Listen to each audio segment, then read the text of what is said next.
Мен Жүнісова Назым Абуғали қызы, Алматы қаласы, Түрксіб ауданы номері 32 жалпы білім беретін мектептің бастауыш сынып мұғалімі боламын.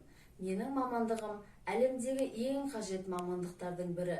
Бауыржан Момышұлы атамыз айтқандай, ұстаз ұлық емес, ұлы қызмет деген дана сөздерін әркез есіме сақтаймын. Сондықтан да мен өз мамандығымды мақтан тұтамын. Ұстаз болу сезімнің ақындығы, ұстаз болу жүректің батырлығы, ұстаз болу мінездің күн шуағы, азбайтұғын адамның асылдығы деп Ғафу Қайырбеков айтқандай, осы 4 қасиет әр ұстаздың бойынан табыла білуі тиіс деп білемін.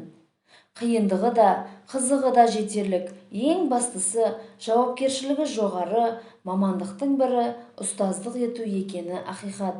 Өйткені бұл мамандық иелерінің мойнына еш нәрседен хабары жоқ, мыңдаған тарыдай ғана бүлдіршіндердің бойына білім нәрін сеуіп, таудай азамат етіп шығару міндеті жүктелген. Бастауыш мектеп оқушы тұлғасы мен санасының дамуы, қуатты жүретін, ерекше құнды қайталанбас кезең. Сондықтан бастауыш білім, үздіксіз білім берудің алғашқы басшысы, қиын да жауапты іс.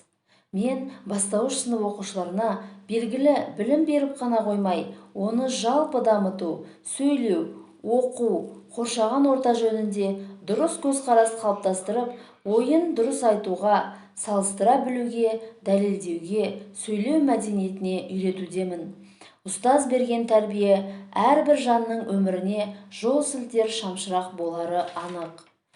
Мамандықты дұрыс таңдай білген адам, мамандығым мақтанышым дей отыра, сол мамандықтың қыры мен сырын меңгеріп, шыңына жете білу керек.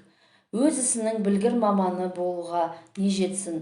Сол үшін білім алуға барлық күш-жігерімізді жұмсап, жұмыс жасайық дегім келеді. Мен мамандық таңдаудан қателеспегеніме сенімдімін.